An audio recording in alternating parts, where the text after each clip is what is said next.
Bonjour, bonsoir, salut tout le monde, ça me fait plaisir de vous retrouver. Comme d'habitude, nouvelle semaine, c'est reparti. Le meilleur à venir, ou le meilleur est à venir. Je suis en train de me demander en ce moment si le nom serait mieux. Ça va pas changer grand-chose, mais enfin bon, c'est pas grave. Je suis en train de me demander quel serait le meilleur nom. Le meilleur est à venir ou le meilleur à venir. C'est la même chose, hein, en gros. Hein. Mais bon, c'est pas grave, c'est du détail. En tout cas, j'espère que vous avez passé un excellent week-end et que vous attaquez cette semaine avec plaisir. Au programme, comme d'habitude, je vais vous proposer des petits traits d'humour, des choses très sympas qui sont passées sur les réseaux sociaux. Et puis ensuite, on aura une histoire qui nous emmènera en Angleterre aujourd'hui. Une belle histoire avec quelqu'un qui est assez âgé, on va le dire. Mais c'est une magnifique histoire qui a été partagée par Laure. Je suis en train de regarder. Salut Steve, ça va? Je vois que tu es là.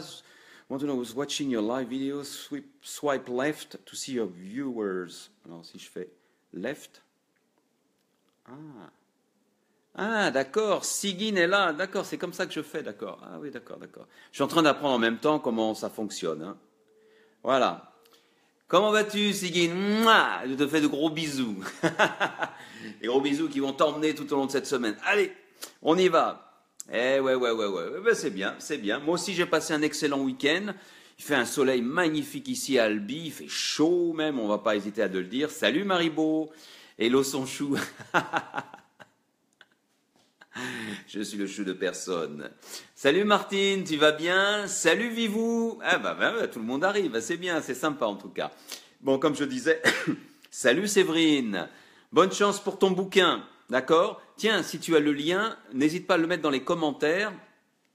C'est un lien qui vous permet de soutenir la prochaine sortie du livre de Séverine. Voilà. Donc, ça va se passer dans quelques jours, je crois que c'est le 15 mai, hein, c'est bien. Il y a beaucoup d'écrivains et d'écrivaines ou d'auteurs, je ne sais pas comment on dit, qui viennent ici, et c'est normal parce qu'on aime bien écrire. Et j'ai des belles phrases à vous proposer de temps en temps, je ne sais pas si j'aurai le temps aujourd'hui. Tiens, oui, allez, on change complètement, on s'en fout, on est entre nous. Une phrase magnifique que j'ai découvert, qu'est-ce qui m'a fait découvrir ça? J'ai oublié, et que c'est une auteure brésilienne qui est décédée maintenant, qui est absolument magnifique. Tenez, je vous la partage tout de suite. Le 17 mai, merci Séverine. Et voilà, merci d'avoir mis le lien. Allez-y si vous voulez soutenir Séverine pour la sortie de son prochain bouquin. Regardez cette phrase, c'est pas magnifique ça? C'est pas terrible. Au niveau de la... Chaque nuit, elle laissait ses rêves dans son lit, se réveillait et endossait ses vêtements de vie. C'est beau, hein? Et l'auteur de ça s'appelle Clarice Lispector, qui est brésilienne et qui est décédée maintenant, mais qui écrit vraiment superbement bien. Vous voyez voir sur cette phrase. Ah, c'est beau les belles phrases en français. J'en mettrai de temps en temps parce que c'est beau. Hein. Moi, j'adore. Chaque nuit, elle laissait ses rêves dans son lit, se réveillait et endossait ses vêtements de vie. Magnifique phrase. Vivez-vous, Richard? Ah, c'est Viviane. À nous-mêmes qu'est nous-mêmes. Tiens, Béred, pas molly. La lotion foutée. Je m'en souviens de ça. Je m'en souviens maintenant. Ça serait beau de retrouver l'archive. Hein. Ça serait sympa de la revoir. Ah, je ne savais pas. Ah, d'accord. Si tu ne m'avais pas dit, je ne t'aurais pas reconnu. Hein. D'accord. En tout cas, on ne va pas parler entre nous, là. La Guyane. Tiens, Béred. Ah, pays que j'adore. Toujours proche de mon cœur. Nina, salut Nina. Allez, on y va tout de suite parce que sinon on va pas s'en sortir. Et donc c'est lundi, hein. C'est lundi. Alors qu'est-ce qu'on peut dire le lundi? Le lundi, c'est le moment de se dire. C'est Lily Mauve qui a partagé ça. Et je trouve ça superbe, Lily. Le lundi, la vie est trop courte, mais parfois tout de même, elle est jolie. Prenez soin de vous. C'est vrai, c'est pas toujours facile, mais il y a des belles choses qui se produisent. Et ça, c'est super vrai. La vie est trop courte. La vie est super courte. Allez, je fais mon développeur personnel. N'attendez pas. Faites ce que vous voulez faire. Prenez des risques. Allez-y, quel que soit votre âge. On s'en fout. De toute façon, ça passe vite. Donc, merci Lily Mauve. Mais bon, c'est lundi et tout le monde n'est pas au courant que c'est lundi. Eh oui, il y en a qui ne savent pas que c'est lundi. Et donc, qu'est-ce que j'ai trouvé sur les réseaux sociaux il y a des trucs assez sympas qui reviennent. Voilà, c'est Sandra qui a partagé ça. J'ai trouvé ça super, ça m'a bien fait rire. On va voir si on l'arrive bien. Comment ça, la fait ça dimanche, comment ça demain, c'est pas férié? Je m'étais habitué. Ouais, elle dit ça le dimanche, bien sûr. Salut Lily, tu vas bien? Ah oui. Et puis aussi, donc le lundi, c'est pas toujours facile de se lever, de sortir. Alors, Déborah a partagé une superbe image, celle-ci. Commencez la semaine sans moi, je vais vous ralentir. Allez-y, allez-y, hein. Je viendrai demain, mardi peut-être. Merci Déborah, c'est super. Ah oui, c'est pas toujours facile. Et puis aussi, il faut savoir un petit peu. Eh oui, Lily, tu es là en live, oui, bah tant mieux.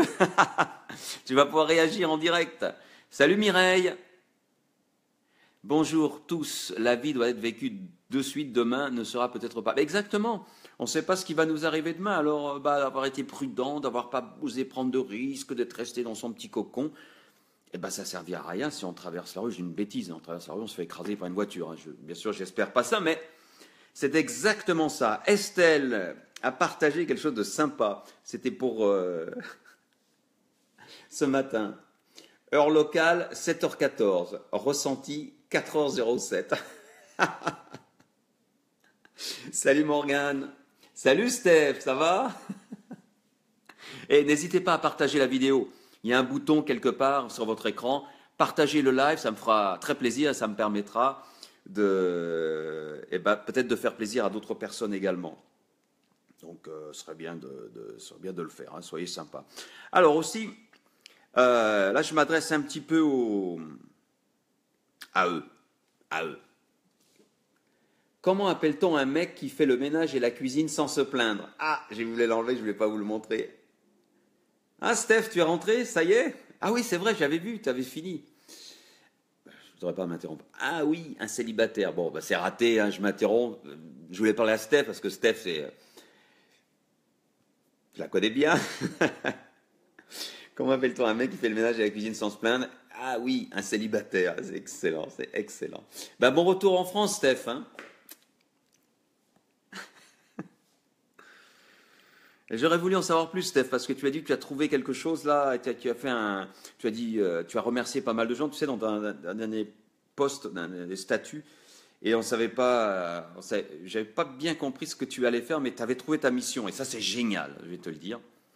Séverine, ça n'existe pas. Ben si, Séverine, les célibataires.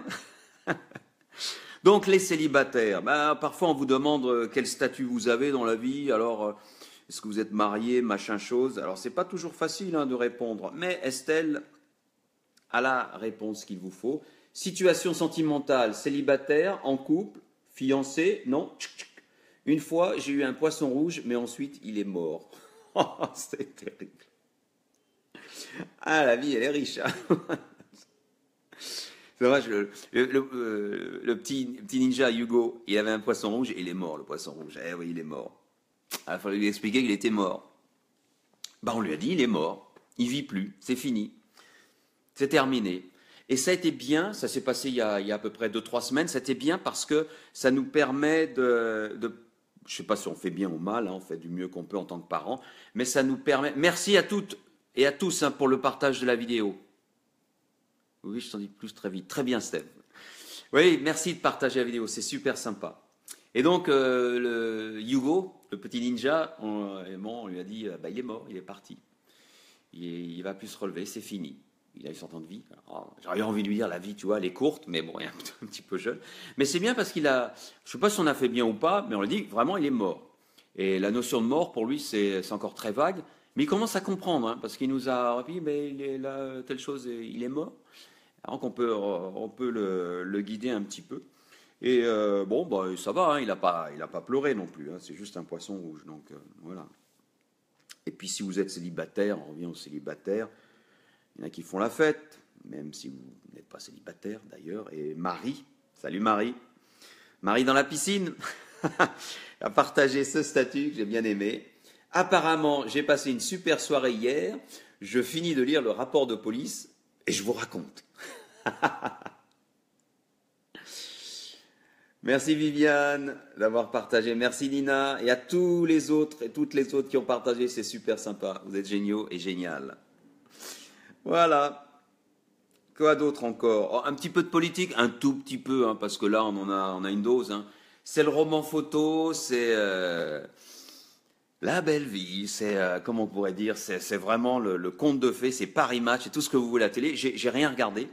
J'ai juste vu un petit peu le zapping pour me tenir au courant, mais bon, hein, ils font fort.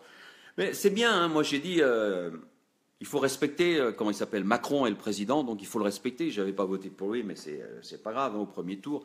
Mais bon, bah voilà, et il fait ça bien, hein, il fait bien, la communication est très bien faite, c'est comme un roman, un beau roman d'amour, avec son épouse, et c'est une vraie histoire d'amour, c'est quand même une belle histoire, hein, ce qu'ils ont vécu. Et je vous recommande d'ailleurs un documentaire que j'ai regardé, qui est passé sur France 3, qui s'appelle Ainsi soit Macron.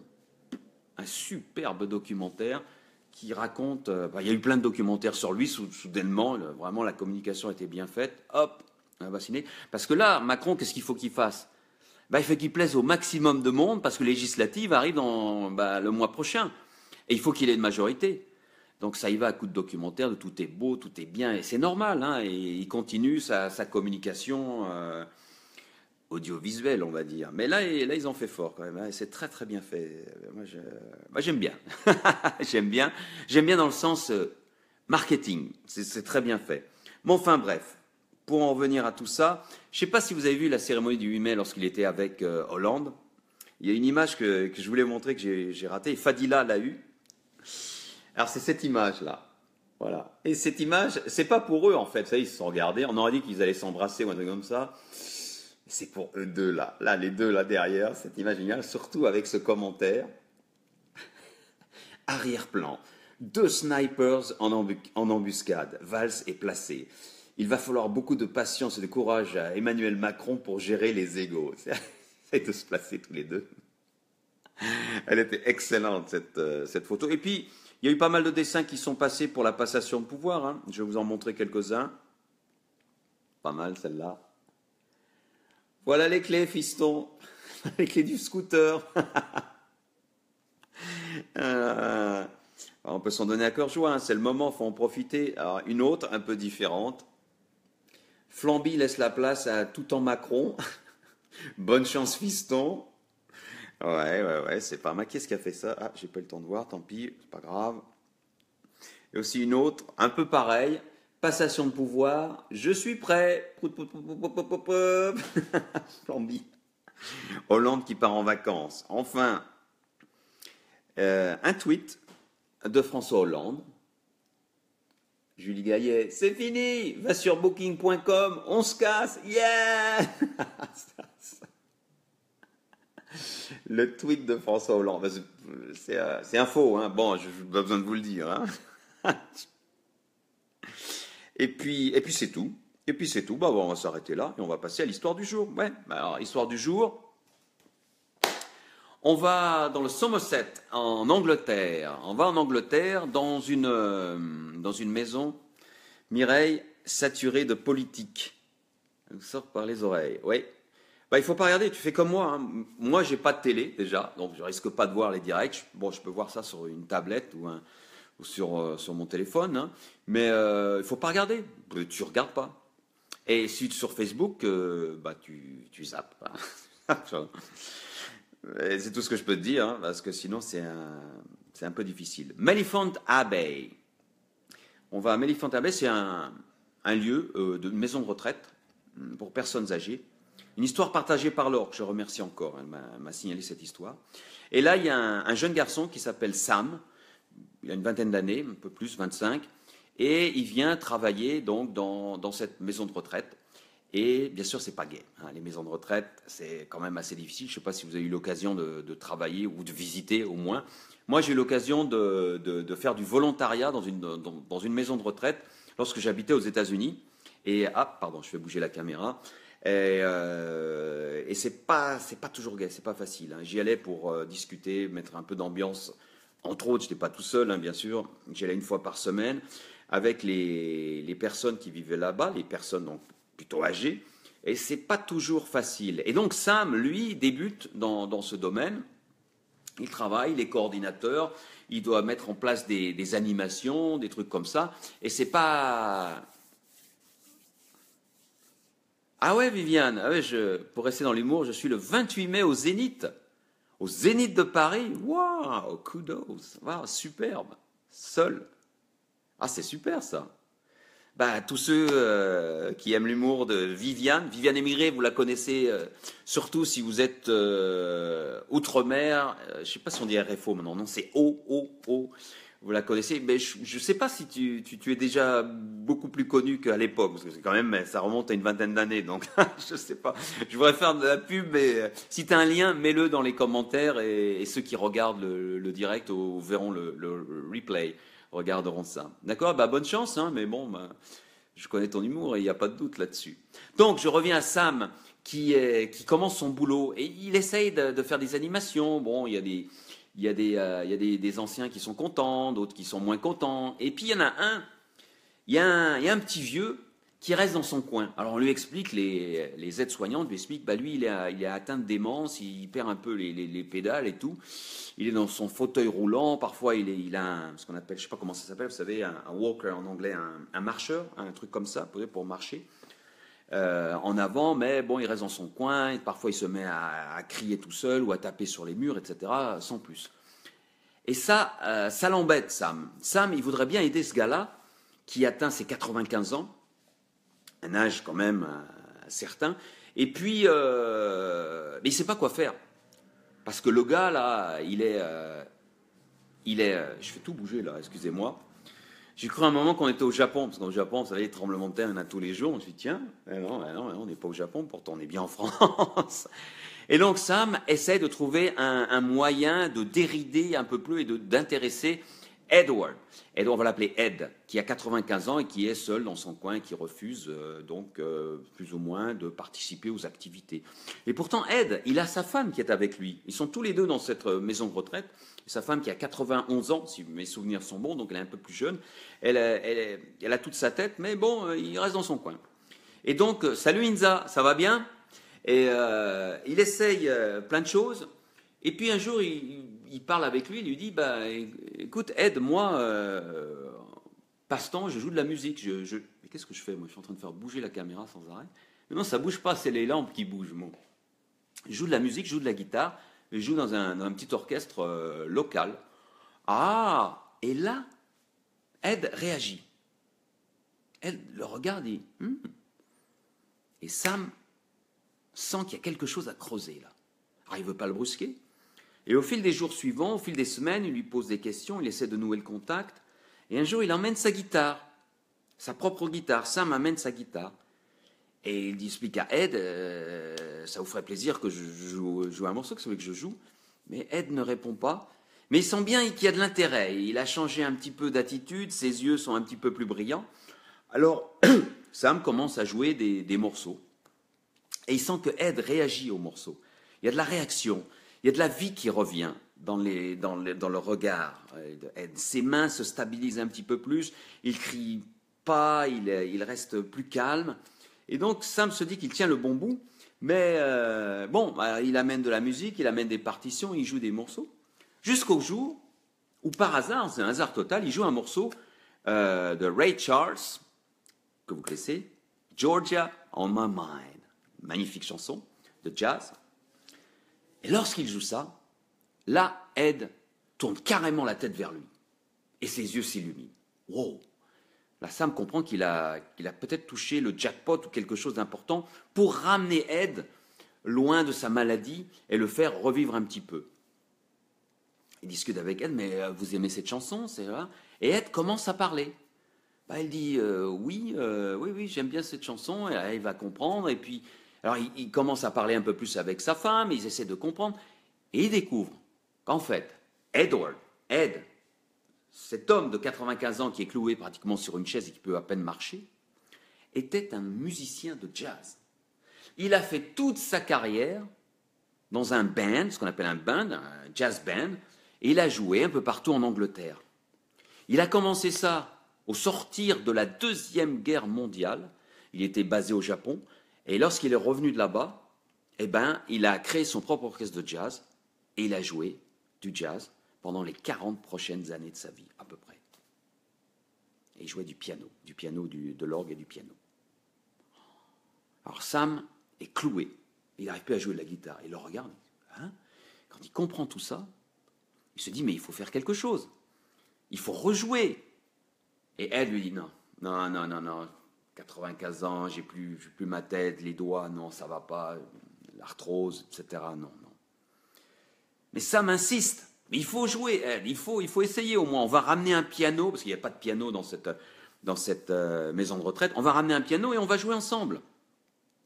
Ah, Ed, non, je n'ai pas envie. Mais sa femme, je rappelle, à 91 ans, qui elle a toute sa tête, ramène quand même un album de photos à Sam. Elle lui montre les photos du temps où Ed jouait dans les orchestres, où il avait son propre orchestre.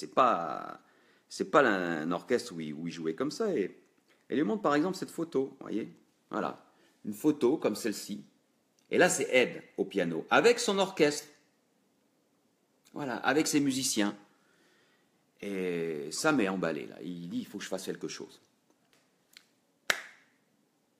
Sans rien dire à Ed, il passe une petite annonce sur Internet expliquant ce qui se passe pour Ed. Alors là, j'ai un résident qui s'appelle Edward. Son nom de famille, c'est Edward Hardy. Et j'ai envie de lui faire jouer de la musique, mais il ne veut pas. Et je me suis dit que si j'arrivais à reconstituer un orchestre autour de lui, ça l'encouragerait, ça lui permettrait. Alors, il demande est-ce qu'il y aurait des volontaires qui voudraient venir jouer la semaine prochaine à la maison de retraite j'oublie la ville, c'est dans le Somerset, je vous ai dit, en Angleterre, etc. Wookey, la ville de Wookey, voilà. Et il est épaté par le nombre de réponses qu'il reçoit. Il reçoit plus de 90 réponses de musiciens prêts à faire le déplacement de toute l'Angleterre pour venir jouer avec Ed, le pianiste de 95 ans. Et non seulement ça, même mieux, dans les 90 réponses, il y a 3 personnes qui l'étonnent encore plus, qui le clouent encore plus au sol.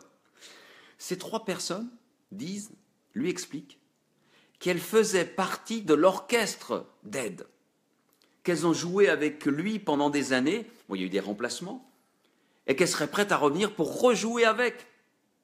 Alors là, Sam est épaté.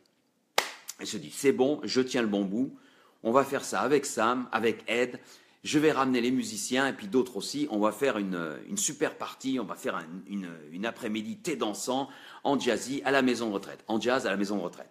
Ok.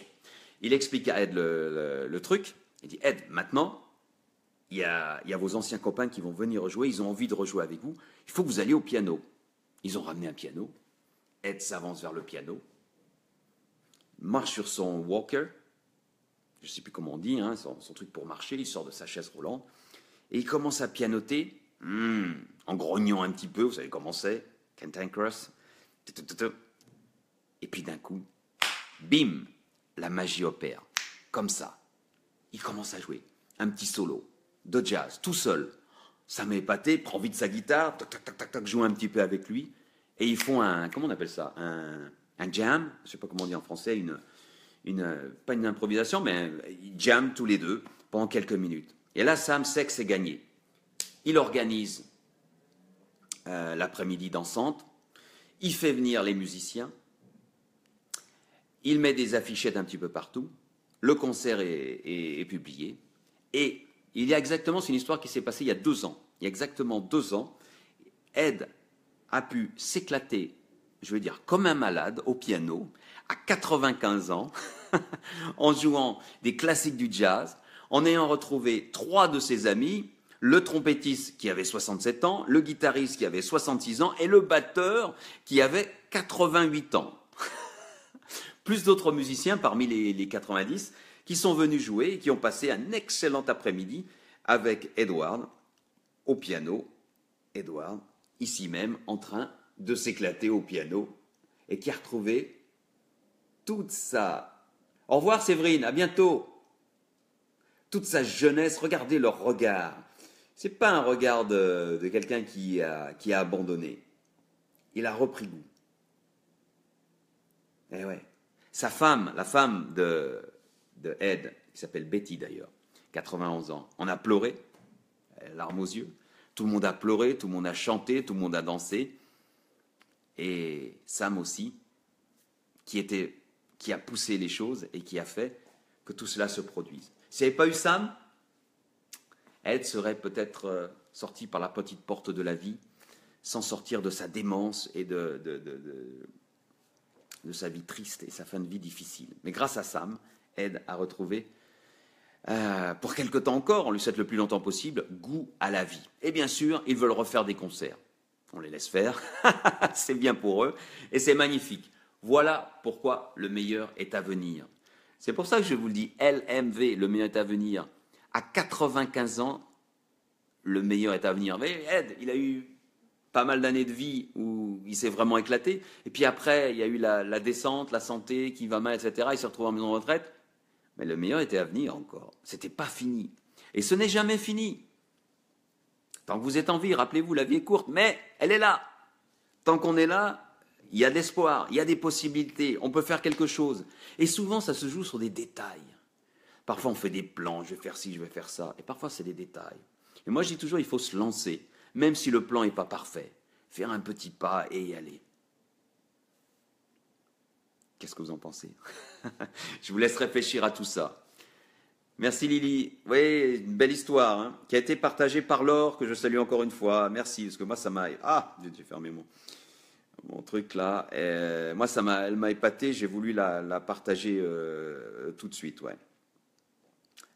Alors, la phrase du jour, partagée par qui? Par Suzy, merci. Ah, bah alors, qu'est-ce que je vous ai mis là? Ah oui, je vous ai mis la version, ma version. Il faut que je vous mette la version Facebook. Voilà. Hop. Certains jours, il faut savoir créer son propre arc-en-ciel. Eh ouais. Il ne faut pas toujours attendre les arcs-en-ciel des autres. Peut-être que vous avez vu la cérémonie d'investiture de Macron, qui est maintenant président Macron. C'est beau, ça fait rêver, etc. Mais ça ne va pas vous faire avancer, hein, ni moi. Il faut pouvoir créer son propre arc-en-ciel. Ces vraies joies, je pense qu'on se les crée soi-même. Bien sûr qu'elles peuvent venir des autres, mais les plus belles, je pense que ce sont celles qui sont créées par nous-mêmes. Oui, Viviane, on y croit. Merci Maribo, oui, c'est une belle histoire. Donc pensez-y, cet arc-en-ciel, vous pouvez vous le créer. Un petit, un moyen ou un grand. Évidemment, si vous voulez que l'arc-en-ciel soit grand, ça ne va pas se faire en 2 heures ou en 2 jours ou en 2 semaines. Ça va prendre peut-être des années. Donc il faut commencer par un pas et puis un autre, etc. Et aller sur les chemins qui vous correspondent. Voilà, c'est fini pour aujourd'hui. Ah, je suis en plein dedans si tu savais. Eh ben, tu me racontes ça en MP alors, Viviane. Hein? Et il faut mettre, tu n'as pas mis peut-être tu n'as pas encore le lien par rapport à ton spectacle au Zénith. Hein? Mais de toute façon, ce sera salle pleine, hein, je pense. Merci à toutes, merci à tous. On se quitte, on se retrouve mercredi. Ça sera l'épisode 128 et ça sera avec beaucoup de plaisir. Allez, un petit arc-en-ciel, pensez-y.